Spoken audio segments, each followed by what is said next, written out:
오늘 영상을 클릭하신 분들 아마 가슴이 철렁 내려앉으실 겁니다. 지금 XRP의 이 가격대를 놓치면 정말 영원히 후회할 수도 있다는 그 불안감, 저도 똑같이 느끼고 있어요. 다른 코인들은 12만 달러, 4천 달러를 뚫고 쏙쏙 올라가는데 왜 우리 XRP만 3달러도 안 되는 가격에서 제자리 걸음일까요? 이 답답함 정말 미칠 것 같죠? 맞습니다. 현재 비트코인과 이더리움은 정말 강세를 보이고 있는데 XRP는 여전히 2달러 선에서 머물고 있습니다. 당연히 투자자들은 불안하죠. 친구들이 다른 코인으로 몇 배 수익 냈다는 이야기를 들을 때마다 내가 XRP를 잘못 선택했나? 하는 의구심이 들기도 합니다. 하지만 여러분, 여기서 가장 중요한 질문을 던져야 합니다. 지금 XRP가 움직이지 않는 것이 정말 나쁜 신호일까요? 저는 오히려 정반대라고 확실합니다. 지금은 큰 폭발을 앞두고 에너지를 모으고 있는 과정인 거죠. 역설적이게도 지금 XRP를 가진 개인 투자자들 중 많은 분들이 지쳐 떠나고 있습니다. 그리고 기관 투자자는 개인 투자자들이 다 나간 후에 가격을 확 올려버리죠. 왜냐하면 그래야 자기들이 이익을 나누어 가질 수 있기 때문입니다. 이 지루함은 여러분들의 투자 의지를 시험하는 마지막 시험대입니다. 여기서 포기하고 나가면 정말로 후회하실 거예요. 왜 XRP가 터질 수밖에 없는지 그 핵심 논리부터 파헤쳐 보겠습니다. 많은 분들이 달러 기반 스테이블코인이 있으니 전 세계 결제가 다 해결된다고 생각하시죠? 하지만 현실은 그렇지가 않습니다. 국제결제은행 조사 결과를 보면 전 세계 외환 거래에서 달러가 차지하는 비중을 무려 90% 육박하는데요. 스테이블코인 시장도 99%가 달러 기반이죠. 달러 패권은 여전히 강력합니다. 하지만 만약 아프리카의 특정 국가 통화나 중동 통화로 돈을 보내고 싶다면요? 이때는 달러 스테이블 코인으로도 직접 교환이 안 되는 경우가 많습니다. 금융 시스템 자체가 달러와 직접 연결되어 있지 않기 때문이죠. 여기서 XRP의 진짜 역할이 나옵니다. XRP는 이처럼 서로 직접 연결되지 않는 통화들 사이에서 독립적인 징검다리 통화 역할을 해요. 미국 달러를 XRP로 다시 원하는 나라의 통화로 바꾸는 이 모든 과정이 기존 은행 시스템에서는 며칠씩 걸렸던 것이 XRP를 통하면 몇 초 만에 이루어집니다. 여러분, 전 세계 외환 시장의 일일 거래량은 무려 7조 달러입니다. XRP는 이 거대한 시장의 비효율성을 해결하는 명확한 솔루션을 제공하고 있는 거죠. 그리고 이 부분이 정말 중요합니다. 리플은 이미 90개 이상 국가에 결제 시스템을 구축했는데요. 특히 금융 인프라가 부족한 아프리카, 중동 지역에 집중적으로 들어가 있죠. 왜냐하면 이곳이야말로 XRP가 빛을 발할 수 있는 곳이기 때문입니다. 선진국은 이미 금융 시스템이 갖춰져 있지만 개발 도상국에는 중립적이고 저렴하며 빠른 브릿지 통화가 절실하게 필요합니다. 여기에 더해 XRP는 전 세계 금융 메시지 표준을 새롭게 정립한 ISO 2002 표준에 포함된 몇 안 되는 암호화폐예요. 쉽게 말해 은행들이 돈을 주고 받을 때 사용하는 언어를 통일하는 것. 것이죠. 이제 거래의 모든 세부 정보가 투명하게 기록되는데 여기에 XRP가 정식으로 이름을 몰렸다는 것은 XRP가 전통적인 금융 시스템에 합법적으로 통합되고 있다는 의미입니다. 인프라는 이미 다 깔렸고 규제와 표준까지 통과했죠. 이제 남은 것은 스위치를 켜는 것 뿐입니다. 그 스위치를 켜줄 가장 강력한 신호는 두 가지예요. 바로 ETF와 규제 해소입니다.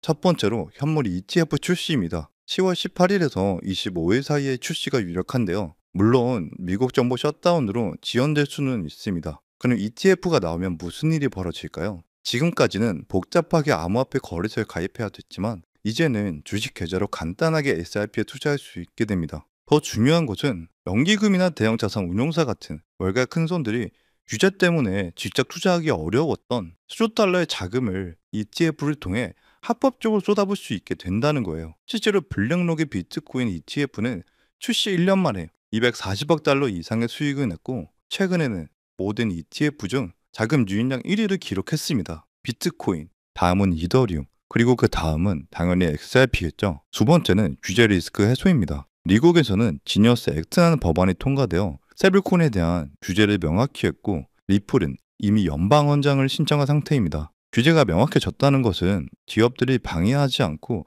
마음껏 사업할 수 있는 합법적인 틀이 생겼다는 뜻이에요. 리플이 정식 은행으로 인정받게 된다면 신뢰도는 완전히 달라져 보수적인 금융기관들과 당당하게 은행 대 은행으로 거래할 수 있게 됩니다. 장기적인 관점에서 보면 XRP는 거를 수 없는 거대한 흐름의 중심에 서 있습니다. 전 세계 은행들은 지금 자국 화폐를 디지털화하는 CBDC를 준비하고 있죠. 하지만 이 디지털 화폐들이 서로 거래하려면 중간 다리가 필요합니다. 그리고 그 역할을 할 수 있는 가장 강력한 후보가 바로 XRP입니다. IMF 역시 디지털 버전의 SDR인 이 SDR을 준비하고 있는데 XRP가 이 역할을 할 가능성이 매우 높아요. 또한 대형 은행들의 움직임이 심상치 않습니다. 연방 헌장을 받은 암호화폐 은행인 앵커리지 디지털 은행과 미국 은행이 협력하고 스페인 은행 BBVA가 8년 전 리플 기술로 송금을 성공시킨 사례를 지금 다시 꺼내 언급하고 있습니다. 이건 명백한 신호죠. 곧 뭔가를 발표할 거라는 암시입니다. 결국 이런 식으로 하나둘씩 대형 은행들이 움직이기 시작하면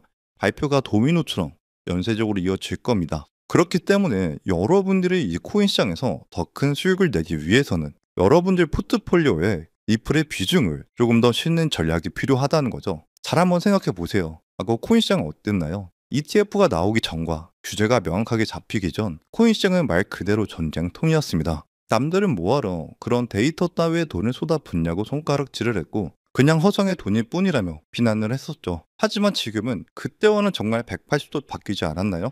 2024년 비트코인과 이더리움의 ETF가 출시되면서 본격적인 제도권 자산이 되었고 암호화폐 규제가 점점 자리를 잡아가며 명확한 짐에 따라 지금은 투기 자산이 아니라 일부 종목들은 안전 자산이라는 타이틀까지 가지고 있습니다. 그 중에서도 리플은 단연 특별한 코인인 거죠. 최근 지니어스 법안으로 리플의 아래 USD가 제도권 자산 반열에 들어가고 블랙록, JP모건, 골드만삭스 같은 세계적인 자산 운용사들마저 리플의 기술력을 탐내고 있습니다. 하지만 비트코인, 이더리움, 리플은 이미 몸집이 커져버린 만큼 우리가 원하는 만큼의 상승률과 수익률을 실현시켜줄 수는 없겠죠. 실제로 대형 기관들의 투자도 메이저 코인에만 국한되지 않습니다. 리플이 상승할 때 항상 뒤쫓아오는 후속 코인들은 반드시 존재하고 시장에선 언제나 메이저 코인들보다 더 높은 상승률을 기록하는 종목들은 늘 있었죠. 다만 우리가 투자에서 가장 많은 실수를 하는 게 제대로 알아보지 않은 채 투자를 한다는 겁니다. 그냥 남들이 이거 좋다더라, 저게 좋다더라 하는 카드화 통신에 의존한 채로 무턱대고 투자했다가 결국은 손실만 보게 된다는 거죠. 그렇다는 건 현재 우리가 시장에서 정말 큰 수익을 내기 위해서는 메이저 종목이 아닌 다른 종목에서 기회를 잡아야 한다는 겁니다. 실제로 지난 2021년도에 가장 많이 오른 종목들은 메이저 종목들이 아니었습니다. 디센트럴랜드는 4,400% 상승하고 오라코인은 무려 3,300%의 대폭등을 보여줬죠. 따라서 우리는 지금 시장의 흐름을 제대로 읽어야 진짜 기회에 다가갈 수 있습니다. 물론 그래서 그 흐름을 어떻게 읽는 거고 어떻게 하는 거냐 모르시고 모르실 수도 있죠. 사실 정말 간단하기 때문에 들으시고 나면 더 의문을 품으실 수도 있습니다. 바로 기관들의 자금을 추적하면 된다는 건데요. 쉽게 말해서 미국의 대형 기관들이 주도하고 매집하는 그 테마를 따라가면 된다는 겁니다. 암호화폐 시장이 과거와는 다르게 그 규모가 커진 만큼 더 이상 개인들의 자금으로는 쉽게 움직이지 않기 때문에 기관들의 유입이 그 판도를 뒤바꿀 수 있기 때문이죠. 실제로 작년 2014년 비트코인 현물이 ETF가 출시되기 전만 해도 그 누구도 비트코인이 1억을 넘지 못할 거라고 예상했지만 ETF가 본격적으로 승인이 나고 출시되면서부터 비트코인에는 미친 듯한 기관 자금들이 쏟아지기 시작했고 불과 2달 만에 8천만 원에서 1억 6천만 원까지 뛰어버렸습니다.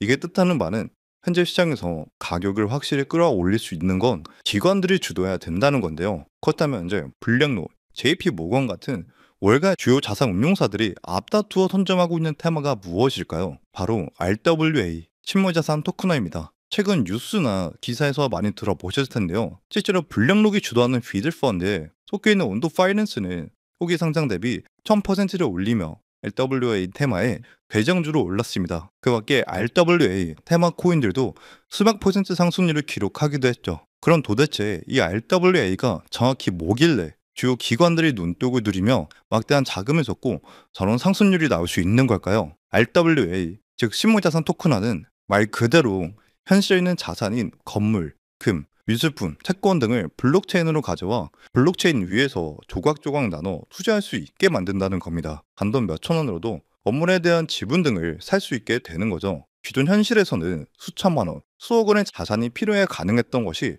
이제는 누구나 가지고 있는 스마트폰으로도 고급 금융 자산에 참여할 수 있습니다. 이게 중요한 이유는 그동안 막대한 자본을 가진 소수들만이 접하던 시장을 우리 같은 서민들도 쉽게 접할 수 있게 된다는 거예요. 이 말은 이제 전 인류가 참여할 수 있도록 만들면서 시장의 규모를 키울 거라는 의미로 볼 수 있습니다. 잘 한번 생각해 보세요. 기존의 소수 자본가들이 참여했던 시장인 만큼 그 시장은 규모가 커지더라도 명확한 한계가 있었죠. 근데 RWA라는 새로운 시장이 열리면서 이제는 누구나 참여할 수 있다라는 건 시장의 규모가 수십, 아니 수백 배 이상까지도 커질 수 있는 길이 열렸다는 겁니다. 그럼 그 거대 기관들이 시장의 판을 크게 만드는 이유는 과연 뭘까요? 단순히 가격을 올리기 위해서? 절대 아닙니다. 본질적인 시장을 키움으로써 자신들의 부와 영향력을 키우기 위해서인 거죠. 그리고 이 RWA는 스테이블 코인과도 아주 밀접한 연관성을 가지고 있습니다. 내가 앞서 RWA는 실물 자산을 블록체인 위에서 토큰으로 만든 거라고 했잖아요. 근데 스테이블 코인은 실제 달러와 국채를 담보로 가치를 유지하는 코인이기 때문에 즉 국채 자체가 RWA인 만큼 RWA가 스테이블 코인의 기반이자 담보 역할을 하는 겁니다. 그러면 현재 지니어스 법안을 통과로 스테이블코인이 제도권 자산으로 진입함으로써 기관들의 자금이 폭발적으로 유입이 되고 있는 지금 RWA 생태계는 더 확장되면서 기반이 탄탄해진 스테이블코인에 대한 신뢰까지도 상승할 수 있게 된다는 거죠. 이렇듯 RWA는 날이 갈수록 그 규모가 커질 거라는 건 기정사실인 겁니다. 그렇다면 수많은 RWA 코인 중 아무거나 고르면 되는 걸까요? 그건 아니죠. 아까도 말씀을 드렸지만 블랙록, JP모건 같은 월가의 주요 세력들 같은 기관들의 자금이 흐르고 있는 종목에 투자를 하셔야 합니다. 그래서 오늘은 여러분들에게 제가 6개월간 월가의 자금을 추적하면서 찾아낸 한 가지 RWA 관련 코인을 소개시켜 드리려고 하는데요. 바로 이 코인입니다. 이 코인은 현재 블랙록과 피델리티 같은 운용사들도 은밀히 매수하고 있는 코인으로 본격적인 상승이 왔을 때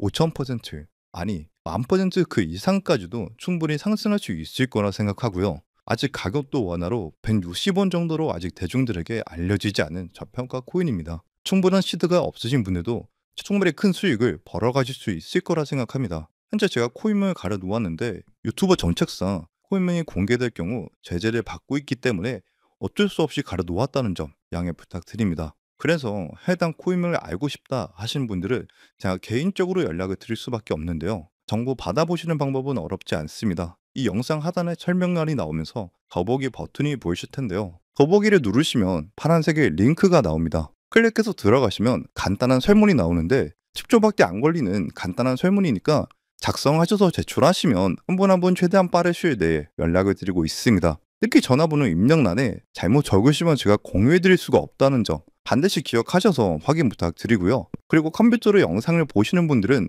영상 하단에 있는 더보기를 누르시면 마찬가지로 파란색 링크가 나오니까요. 참고 부탁드립니다. 저는 절대 여러분들에게 그 어떤 금전을 요구하지도 않습니다. 주신다고 해도 안 받아요. 그저 다만 요즘같이 시장이 힘들고 살기 어려울 때 조금이나마 힘이 되셨으면 하는 바람을 하고 있습니다. 그래도 뭔가 주고 싶다 하신다면 좋아요와 구독 한 번씩만 부탁드릴게요. 그 좋아요와 구독이 영상을 제작할 때 큰 힘이 되거든요. 마지막으로 여러분들이 투자를 결심하셨다면 바로 투자를 하시기보단 충분한 정보 수집과 공부를 통해서 투자에 임하시길 바랍니다. 시장은 우리들의 생각보다 훨씬 냉정하고 잔혹합니다. 앞으로 남은 2025년도 건강을 잘 챙기시기 바라며 오늘의 영상 마치겠습니다. 감사합니다.